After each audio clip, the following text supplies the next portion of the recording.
Okay, so when it comes to Andor, I really did not care for it. It was a gaping black hole of entertainment and boring as shit to the point that it put me to sleep. But I never had strong confidence in my points against it, topped with all the insults from all its pretentious fans that I've gotten, in which I can guarantee their only exposure they have of me is that debate I did with Sheev Talks, and judge me based on that one live stream. I was ready to just give up and accept that Andor was just too boring for me to extensively talk about. But then one of my viewers shared a video they made on my Discord server. Rip Star Wars made a video talking about both Rogue One and Andor. And I kind of realized what the problem with Andor was in words. To summarize his video, Rogue One and Andor completely abandoned the style of George Lucas's Star Wars, and it was born out of a desire to make Star Wars dark and gritty, rather than abiding by the style it established. And this is something Tony Gilroy himself would fully admit to.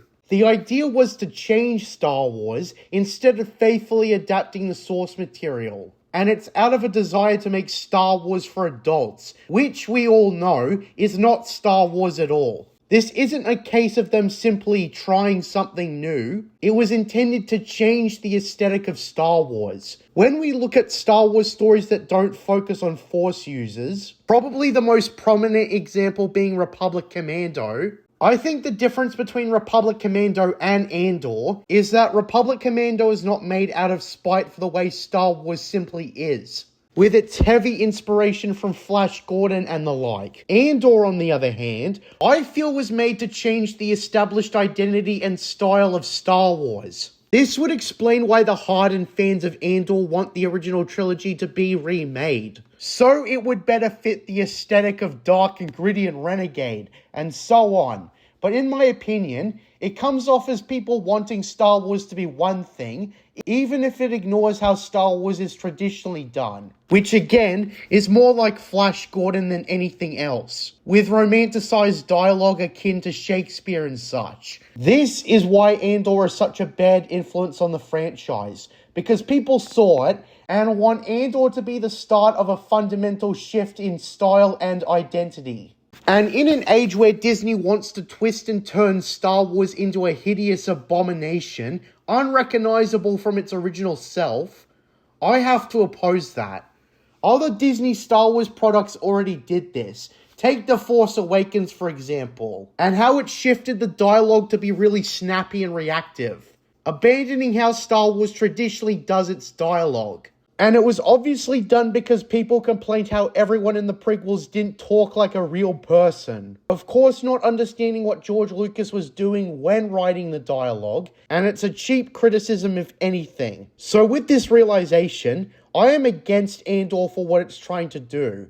It was clearly not made out of love for Star Wars, but rather a guy who wants to take Star Wars, ignore the parts he doesn't like, and in this case it's a lot, and change it into something else entirely. And if you know me, I always have a problem with people who don't respect the source material and change stuff just because they don't agree with it. I think this also reflects in its fans, who typically ignore the expanded universe, refuse to read it, and worse still, are condescending towards anyone they don't agree with. At least 1 billion times I've seen people claiming that Andor is the best Star Wars content ever, when it's unlikely they've even read a single Star Wars novel, or comic, or even played something more accessible like Knights of the Old Republic. Andor has really not helped Star Wars as a franchise whatsoever, trying to abandon its roots, having the worst fans ever, and an apathetic showrunner who has admitted that he doesn't even like Star Wars. It seems Andor is as artificially engineered to push an agenda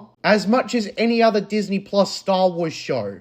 The difference is that it garnered far more support than all the other shows. But given it's a terrible influence on Star Wars, and it only serves to make it even more detached from what it originally was, it's cause for concern. Now, I can already see the comments that are going to belittle me, but that's to be expected. And I already had a negative perception of the show and its fans, given they can't take criticism, or even something as simple as, it's boring. I think they're far more insecure than they'd like to admit, but the point is, I had to make this statement. I'm really sick of the overhyped craze, and I'm more than eager to see it die off so we can get back to talking about what actually matters.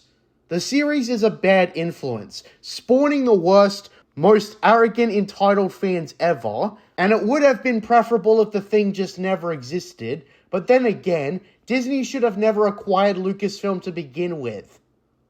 I'm JJ Plagiarisms, and until next time, what are stories about mystery boxes? Under the mountain.